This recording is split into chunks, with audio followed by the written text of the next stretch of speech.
Gustav Forsling has been awarded the Swedish Player of the Year. But how much does that up his stock to eventually win the Norris Trophy?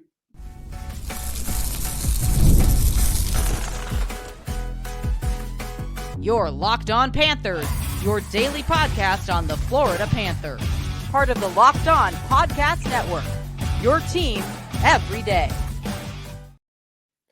And welcome into this Wednesday, August 14th edition of the Locked On Florida Panthers podcast, part of the Locked On Podcast Network, where it's your team every day. Thank you for making the Locked On Florida Panthers podcast your first listen of the day. I'm Armando Velez from the Hockey News. You can follow me on X at MondoMan12, follow the show account on X and Instagram at LO_FLA Panthers. And shout out to the everydayers who come back here and get your daily Florida Panthers fix. Today's episode is brought to you by Game Time. Download the Game Time app, create an account, and use code LOCKEDONNHL for $20 off your first purchase. Terms and conditions apply.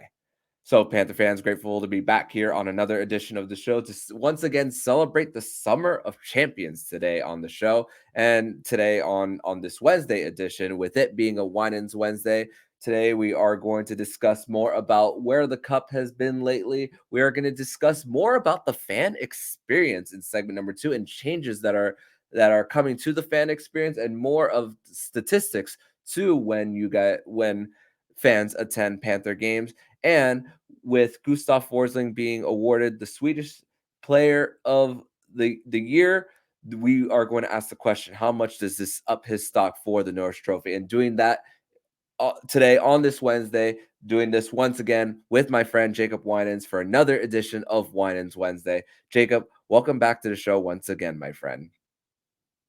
Yeah, man. Thank you for having me. Summer of Champions continues. We got a lot to talk about, but we're the most fortunate team in the league right now. It's all good things.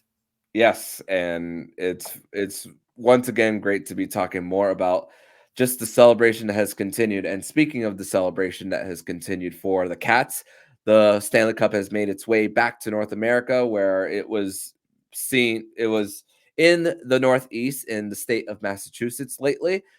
First off on the list is Evan Rodrigues, who had his day with the cup, brought it back to Boston University, where he played there. And obviously that was a big story, definitely for him, when the second round series for the Panthers against the Boston Bruins. And obviously we spoke about everything with, even before he came to the Florida Panthers, of playing with McKinnon, Crosby for those 3 years there. And then being a big contributor in the Stanley Cup final, especially scoring 4 goals in that series, and then 2 of them in one game for him too. And for Erod, I think there's a few things that stood out for me. Just the fact that he had his kids dress as the keepers of the cup, and also the time difference between him and his now wife in front of the logo of Boston University then versus now after winning the cup. So just an overall great story for Erod. I thought that was awesome. With Erod, he's kind of the poster on the team of the kind of the whole family man vibe, and really continued that with his day with the cup. But I thought the involvement of his kids dressed as the keeper of the cup was super, super cool, and I think it's really awesome because anyone who's kind of followed the entire Stanley Cup celebration and everything that's happened since they won, Erod has done such an awesome job of having his kids involved in every step of the way. Just every part of this awesome summer and this celebration, Erod has included his kids, which I love to see. At the parade, he had his kids just running up and down the line, high-fiving fans, and I thought that was cool. And now just having his kids incorporated in that way to deliver the cup to him and dressed as the keeper, I thought that was awesome. It was heartwarming, super touching, and Erod's become really a favorite of mine. Just his attitude on and off the ice, it's infectious. He's a really cool dude. Yeah, and a guy who's always smiling too. So people who are like that are just it's very contagious, and they're just people you just want to be around. Period. For them. And I it's not just the kids and the involvement in like the parade and and even trying to pretend to be the keeper of the cup, but it's every game day, every home game at least for Erod. If you look at that corner in between warmups, the family 9 times out of 10, maybe even all 41 home games, they're always there near the glass and there to give blow daddy a kiss, or even give a high five and touch it through the glass, or even reach through that little camera hole too. There, it's every single game. It feels like for him. Yeah, and a lot of people may not know this, but Erod and his kids have a really really cool tradition that they do. Prior to games during warmups, Erod will always pass his kids a puck through the camera hole, and his kids will always give that puck to another kid or another fan in the crowd. So I've always loved that since he signed here. He involves his kids, but then his kids kind of pay it forward, and they take that puck from warmups and always give it to a fan around them, which is really cool. I think that's one of the best traditions that not many people know about, that the Panthers, or that Erod and his kids take part in. I think that's awesome. I think it's also trying to send the message to his kids too, on saying, hey, not every one of these kids have that luxury of being in an NHL locker room. So maybe this is a game that they're one game that they could go a year that they could pay for based on their different situation, and you're giving a kid especially that for to keep. And this is really what it's about. Whenever especially when you see signs, obviously you see adults with signs too, and then obviously whenever you think about who the players are giving it to first, obviously I wish our priority when I would go up near the glass, or even at a baseball game for a foul ball. I wish I were the priority, but I know that, understandably so, it's the kids that the players are going to reach for first, because it's about the core memories of what's created when your brain hasn't fully developed yet. So I think that's something really beautiful. It really is, and you don't know. It could be a kid's first hockey game, and being given that puck from a professional player, and now you've made a fan for life. And that kid, whether they decide to grow up and pursue hockey or not, that kid could turn out to find a love for hockey just from that day, and go on to make a career out of it. You never know, and I think that it's just so important in South Florida too. We have a Stanley Cup champion now, but the effort is still there every day to try and grow the game and build this into a sustainable hockey market. And they've done such a good job. I feel like we're there now, but now it becomes about spreading the game and developing a new wave of talent and players, and not even just players, but people who love the sport. The next great broadcaster could come from South Florida. The next great general manager could come from South Florida. There's so many different ways to get involved and growing the game, and growing a genuine love for it for people at a young age. I think that goes a really, really long way to making this a booming hockey market. Yeah, and I like that you included management and everything, because now there's also 2 members of management who actually got their days with the Cup too during that, and one of them was Mike Ryan, who not Mike Ryan from the Dan Lepetard show, not that one, but Mike Ryan, the manager of player development, who was an assistant coach with the Springfield Thunderbirds when it was still under the Panthers affiliate, and then from 2018 to now manager of player development too, and also brought it back to Northeastern, where he wore the C there, and also Panthers assistant general manager Brett Peterson brought it back to Boston College, where he won a national championship in 2001. Which, I've been to Boston College's campus before. It's beautiful. It's and the fact that also Brett Peterson also has that resume of working in international hockey for the IIHF in the most recent World Championships, winning a Stanley Cup too. I mean, who knows? We could see a front office tree, or even a coaching tree for Paul Maurice, for the guys like Jamie Compon and Sylvain Lefebvre too. So I also think about when Brett Peterson has having his day with the Cup, and also for him, diversity around the game of hockey for someone like Brett Peterson too, and someone like who can be an inspiration to many. Yeah, and I'm glad you touched on that with Brett Peterson in particular, because it wasn't that long ago, just a couple of seasons ago, when Brett Peterson was hired, and that hire was the first African American assistant general manager in the NHL, believed to be the first ever. And then shortly after his hire, we get the first African American general manager in the NHL. out in San Jose. But I think it's kind of validating, and it's huge, and it's great for breaking down barriers when the first Black assistant GM is a Stanley Cup champion, and that's a really cool thing to say, and for him to have that on his resume is huge. But it does so much more than just boost his career, and he's taken that very seriously. He was very aware and vocal about knowing what his hire meant for the league and for diversity, and then for him to become a Stanley Cup champion. That it's really cool that if you think about it, African American assistant GMs are one for one. The first one is a champion, and that's a really, really cool thing to say. And I think he's got a bright future. I think he will be a GM one day. He's been successful on the international level. Now he's done his part in helping Bill Zito build a champion here in South Florida. He's building an impressive resume, and he's opening a lot of eyes and opening a lot of opportunities for people as he does it. So he's one of my favorite stories in the NHL, and one that not many people talk about, given that he's an assistant GM. But if you watch any of the videos of the Panthers overtime game winners, or any of their clutch moments, when they pan to the box and you see Bill Zito there, it's always Brett Peterson just right next to Zito, celebrating, talking strategy. He's right there. He's the right hand man, and he definitely played a big part in this, and it's really cool for him to be able to represent the community the way he has. Yeah, when that time comes for Brett Peterson, definitely going to be missed in South Florida, but we're not gonna. We're going to congratulate him on when the opportunity does come for him. And let's hope he goes out west, because he will build a good team. So let's hope he heads out to the Western Conference.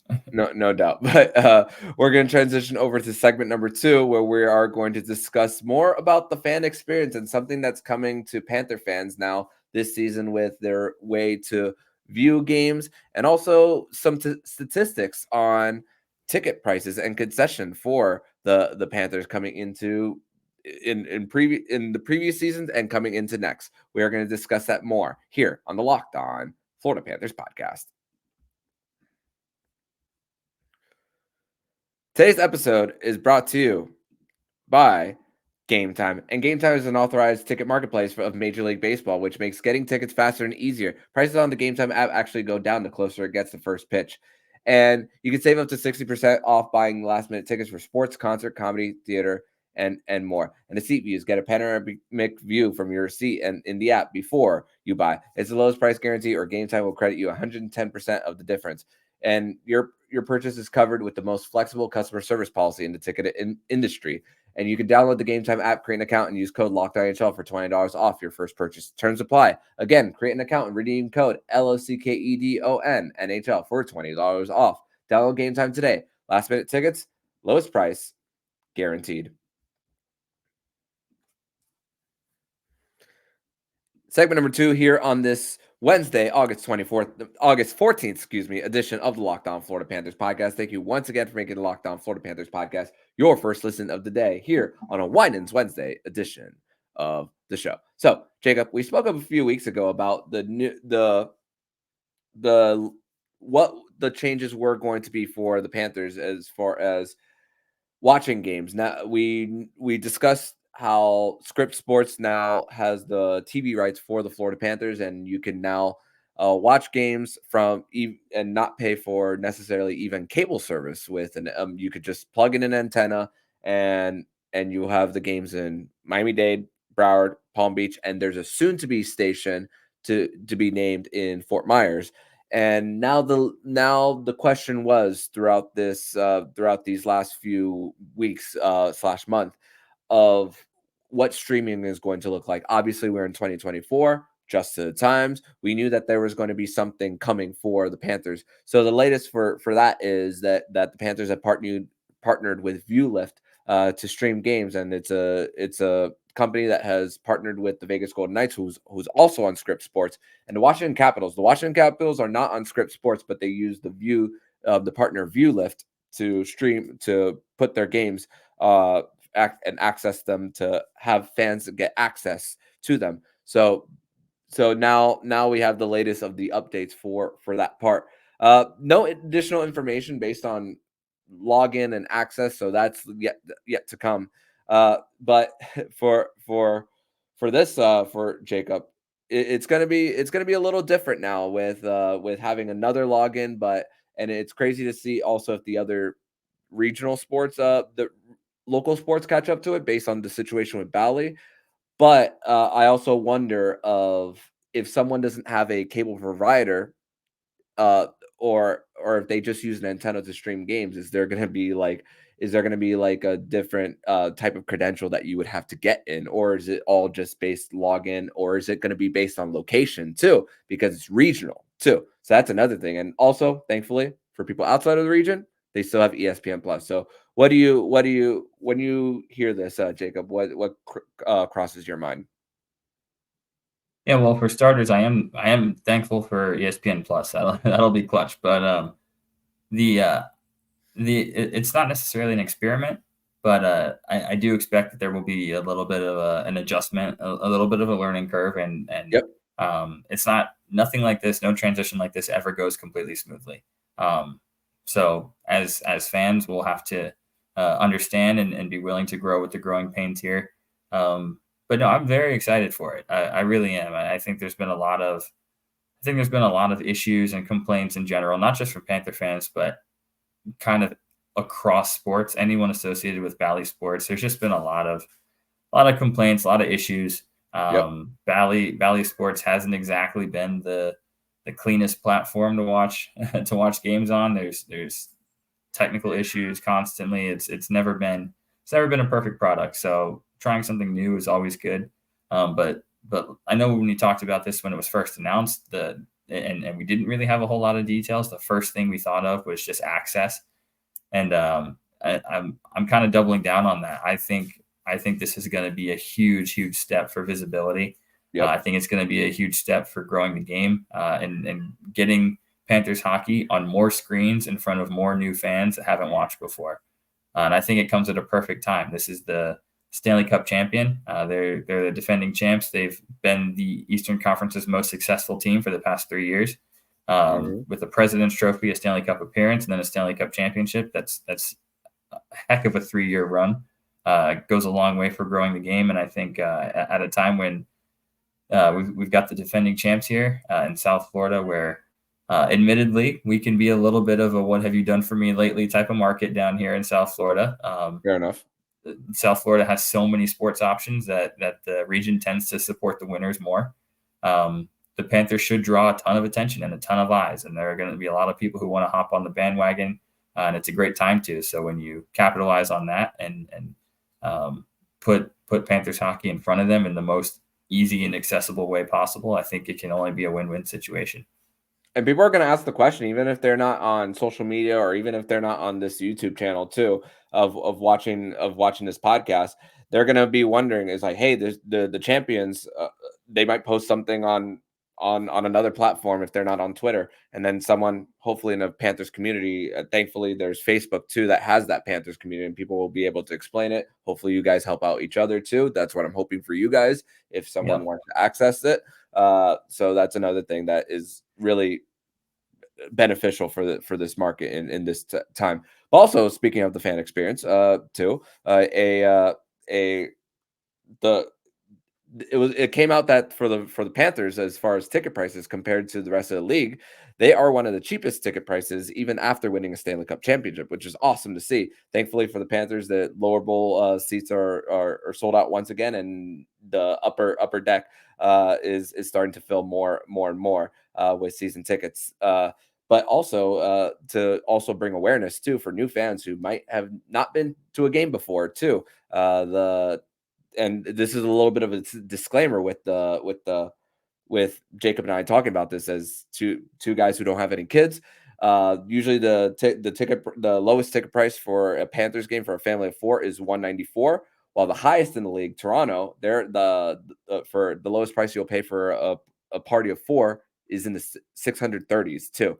But the Panthers have some of the highest in the league with 2 beers, $26, third highest. Hot dog is most expensive, and soda is more expensive. So bringing this information to you guys to maybe help you guys maybe prepare for coming to Panther games too. I know when I went to the watch party, I paid over $15 for chicken tenders, and that's because someone scanned their season ticket badge, uh, helping me get a discount. But I mean, not the cheapest options too. So I want to bring you guys a little bit of awareness. So when you hear the stats of where the Panthers rank as far as ticket prices and compared to and concessions, what do you think? Well, for starters, I would always prefer to be on the lower end of tickets, and if that means we have to be on the higher end of concessions, that's a trade-off I'm willing to make. For the Stanley Cup champion team to be the lowest ticket cost in the NHL is absolutely crazy. And I think we don't really appreciate how fortunate we are where that's concerned, especially in this era of inflation. I mean, when I used to have season tickets, tickets were probably roughly $20 a seat per game. You're not going to find it that low anymore, which rightfully so. This is a Stanley Cup champion team that you're watching, but to see that it's so far below the average for the rest of the NHL, especially a team like Toronto, for example, who hasn't really had that playoff success, doesn't really have. I mean, they're a good regular season team, but they don't exactly deliver in the postseason, and they don't really have that incredible winning resume that the Panthers have put together lately. Paying almost 6 times what a Panthers fan pays to go to a game with your family, it seems a little bit ridiculous when you're on the high end of that. And I do find it funny because one of the common things, and we talked about this back when it happened, but Panthers fans on Twitter were getting just kind of harassed and poked fun at about how low the ticket cost is. And it's like, that's not something to be ashamed of. That's something you should brag about. We're getting to watch a Stanley Cup champion team for cheaper than anyone else in the league. That's awesome. But as far as the concessions go, I tend not to eat at arenas anyway, just because it's like anything, like a movie theater or a fair. The concessions are going to be overpriced. It's going to be high. And then that's just what you get. So preparing ahead, we're fortunate the Panthers don't play in a downtown city area, so there's food options around, and you can get there early if time allows.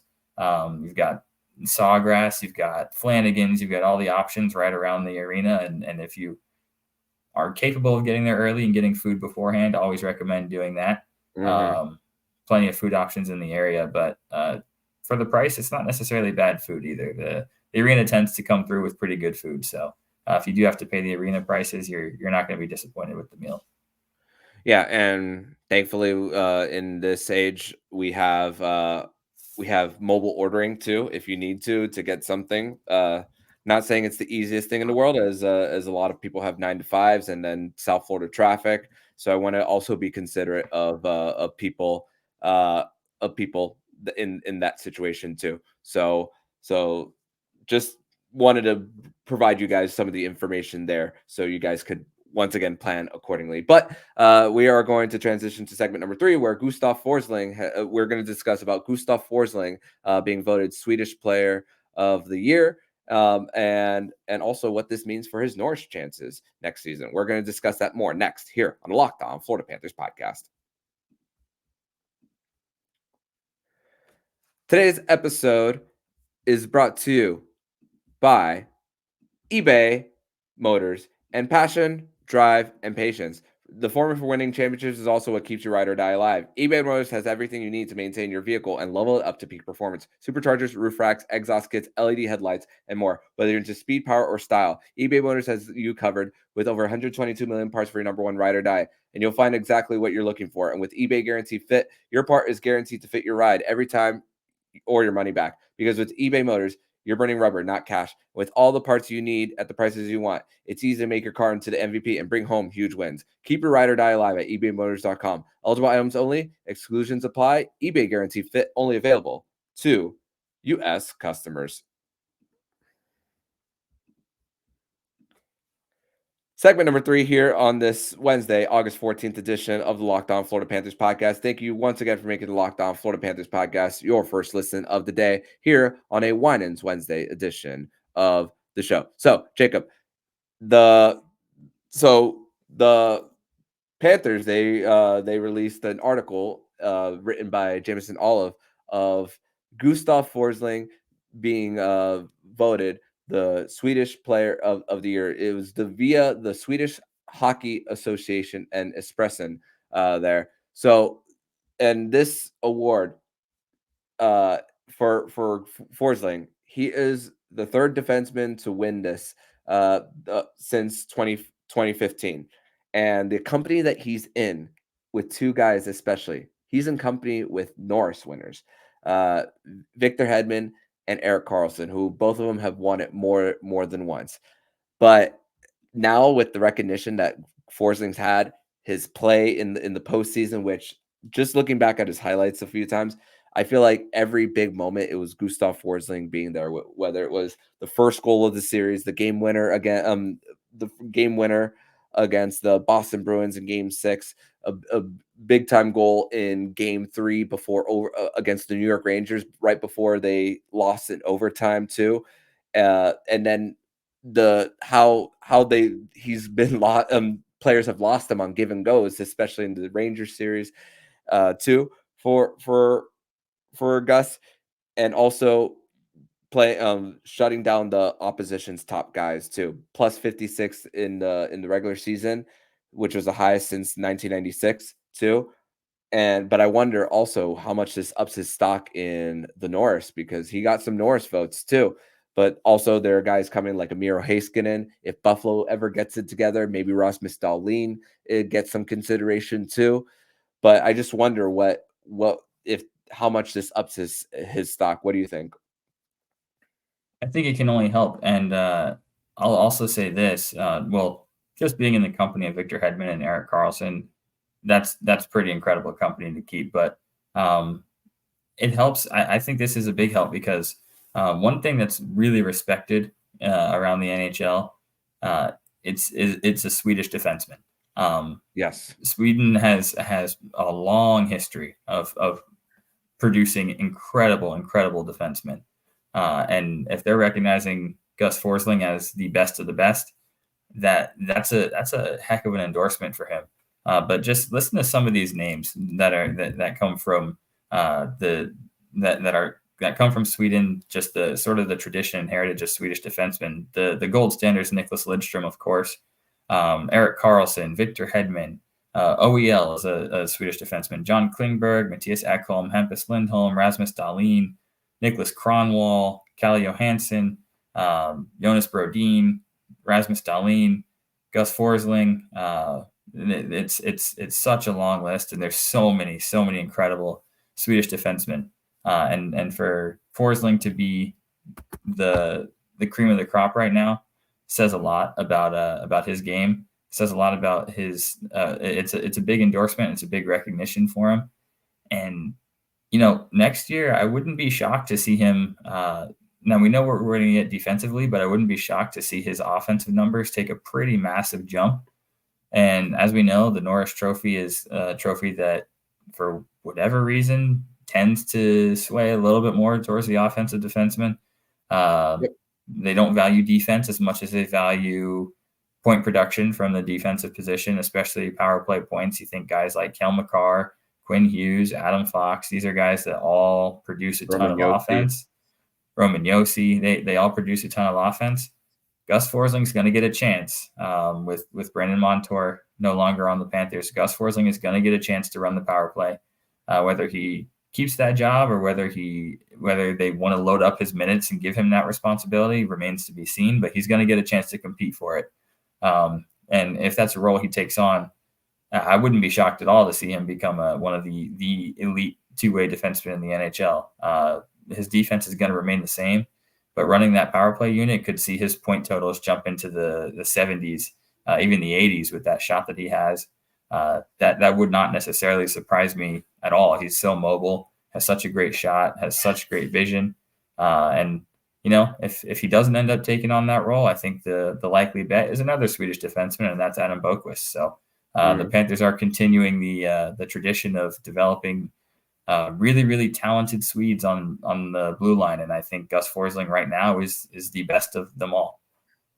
Yeah, and for Gus, his career high is 41, which was 2 seasons ago in 2023. So I'm going to temper my expectations a little bit, and maybe go not so high to get like 80 points for him. You think of just the last few seasons where Erik Karlsson is the rare 100-point defenseman, but I think that's more of an outlier there. But most of these guys in the last few years have been almost a point per game around that area recently of Quinn Hughes, Cale Makar, and it was pretty close even the last few years between Yossi getting another Norris too, even Victor Hedman too. He's had some consideration lately, so I'm gonna, if you increase role and you even see next season 60 points from him and you add some power play, it's definitely got to be satisfied with the development more, and especially when we know how high his floor is based on what we've seen. Yeah, and it's smart to temper expectations a little on the point production until we actually see him secure that PP1 quarterback job. But one thing I will say that gives me a lot of confidence about Forsling going in more on the offensive contributions is, one, he was very productive offensively in the playoffs. And I feel like the playoffs were where we finally saw him kind of sort of let himself off the defensive leash a little bit and explore his offensive game a little bit, and showed a lot of potential there. Another thing that gives me a lot of confidence is his skating is absolutely elite. You can't teach the way he skates. It's among the best in the entire sport. And then one other reason is actually Brandon Montour. You mentioned that Gus Forsling's career high was 41 points. Brandon Montour's career high up until 2021-22 was 37 points. And then he jumped from 37 to 73 in one season when given that power play one job. So, and that was on a Panthers team that statistically wasn't that great in the regular season and struggled to finish. He jumped from 37 to 73 points. So it's to me, the coaching really knows how to put their D-men in the best position to produce. Not at all saying that Gus Forsling could jump from his current totals to a 70-point season, but I would go on record right now as saying I would not be shocked if he touches that 70-point mark, if he gets the power play one job, which I think he's in good position to get if he wants it. Yeah, and I wouldn't say him being the elder statesman on the team is automatic, but there will be some time during the preseason, so we'll definitely see a little bit of that. But I do.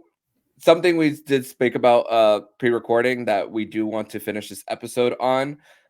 We are unfortunately going to finish this episode on a little bit of a sad note. We just found out today that a really dedicated Panther fan by the name of Barry Rothman, and this is a person that I have seen on Twitter.